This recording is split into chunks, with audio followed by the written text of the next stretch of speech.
Mano-manong tahi po yung gagawin natin. So, ika-cut off lang po natin ito. Lahat doon. Ano po, para makabuo po tayo ng 2 o 3 maliit na tote bag. Para paglalagyan po natin ng ating mga product. Ano po. Ayan po, na-cut off na natin. Ano po, actually po yung length niya, yung wide po niya ay 20 po. Pinold ko into 2, so magiging 10 lang po yung lapad niya. Ano po, ipupold ko lang po siya into 3. Para maging 3 pong maliit na tote bag. Ano po, ganyan. Ganyan po yung magiging style niya para maging 3 tote bag po siya. Ano po. So, i-cut off ko lang po into 3. Ano po. Let's do it po. So, ayan po, na-cut off na natin sa 3. Ano po, naging 3 na po siya. Magiging 3 po siyang maliit na tote bag. Ano po. Ito lang po, pa-L lang po yung tahi natin. Ganyan. Ano po. Ayan. Diyan lang po natin tatahian. Ano po?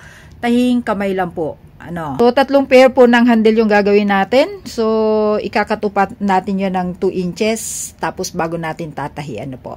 Wait. Ito na nga po yung ginupit natin para sa ating handle. Ano po? Tatahian po natin dito sa panabi. Ano po? Tatahian natin dyan. Ayan. Tatahian natin dyan. Tapos, babaliktarin natin. Ano po? So, ito po, bago ko po buuhin yung aking tote bag, bago ko po buuhin, tatahian ko muna po ito dito sa panabi. Ano po, ipiprepare ko muna po yung handle. Dahil nga po sa wala tayong makina, mano-mano po, tatahiin natin sa kamay. Ano po, pero hindi buong pagtatahi po yung papakita ko sa inyo kasi aabutin tayo ng siyam-siyam. So, tatahian ko lang po ng konti, then later papakita ko po sa inyo yung natapos. Ano po, pagpapantayin, tapos tatahian lang po. Ano, ganito lang po. So, hindi tayo makakapagsabi na hindi natin matatahi yung ating gagawin. Ano po, so ayan lang po, ganyan po yung ating gagawin. Ano po, hanggang matapos po ito. Ayan.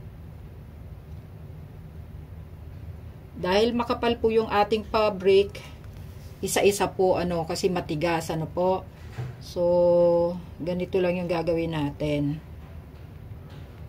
Nakikita nyo po ba? So, tatahian natin ito hanggang matapos. Ano po, so ayan po, natahiin na natin. Ayan. So, natahiin natin ng pareha. So, ngayon babaliktarin natin. Ano po? So, babaliktarin natin to. Ano? So, ganito po yung mangyayari ng ating handle. Ano po? So, nabaliktad na natin. Ganito din po yung gagawin natin dito. Babaliktarin po din natin. Ano po yung handle natin? Ayan. Ito yung handle natin. So, prepare na po natin yung pinakang main tote bag. Tatahian natin itong bottom niya at saka ito po. Kanya po natin yung gagawin. Ito lang po. Yan lang tatahian natin. Tapos, ito may extra po tayo dito sa top dahil wala po tayong lining. Hindi ako maglalagay ng lining. Ano po? Dahil una, wala po akong makina. Pangalawa, makapal na po yung ating tela. Ano po? And, ito pag gagawin ko dito, isasandwich ko po yung handle niya, ano po, para maganda pong tingnan, ano po. Yan, isasandwich natin yung handle. So, bubuuhin ko muna po yung ating tote bag bago po natin ilagay yung handle, ano po. O, mano-mano po nating tatahian. Ganyan muna po yung pagtahi natin, sa babaw muna, tapos babaliktarin natin, tapos tatahian po natin uli sa ilalim. So, let's do it po, ano. Maliit lang po yung itatahi natin dahil tatahian pa po natin muli pagkabaliktad po natin para malinis at matibay po yung ating gawa. So, tahian po natin dito. Tiyaking pantay. So, ito ngayon po ay natahian na natin dyan. Ganon. So, babaliktarin na lang po natin itong ating tote bag. So, baliktarin natin. Ayan. Pagkabaliktad po natin, ipa-flatten po natin ito. Ano po, dahil wala din po akong iron dito, i-flatten po natin ang kamay natin. Ganyan. Tahian natin pong muli yung ating tote bag, ano po, sa ilalim, ano po.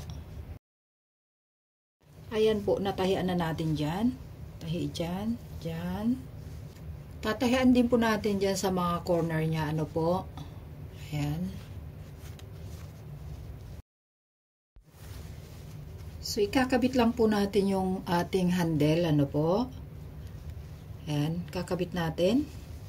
Dito din po sa kabila, kakabit natin. Ano po, tapos sasandwich natin, ano po, para maging matibay po, ano. Tatahian natin, para maging matibay po, at maganda po yung handle niya, ano po. So, tatahian natin dito. Ano po. Pagkatapos nga po nating maisandwich, titiklupin naman po natin yan, ano po. Naisandwich na natin, ipupull na natin pa ilalim. Ganito po. Tapos, tatayaan po natin dito. Tsatsagain lang po natin tatahian dyan. Tayaan po natin yan. Ano po. Tapos, ikakabit din po natin ito dyan. Ano po. Ganyan po yung ating gagawin. At, dahil nga po sa wala tayong plancha o iron, i-help na lang po natin ang ating kamay na ganyan para maging pantay po. And then, itiklo po natin ito. Ganyan. Tapos, satahian po natin. Ayan. So, ito po natahi na. Natahi na natin yan dyan. Ganyan. So, ito po, tatahiin natin dito. Ganyan. Tahian natin dito. Hindi ko na po ito kakat off para maging maayos po yung ating bag, ano po. Square lang po ito na square na bag, ano po, pataas po siya. Ano po. Ganyan. So, itatahi ko lang po itong dalawa na to, ano.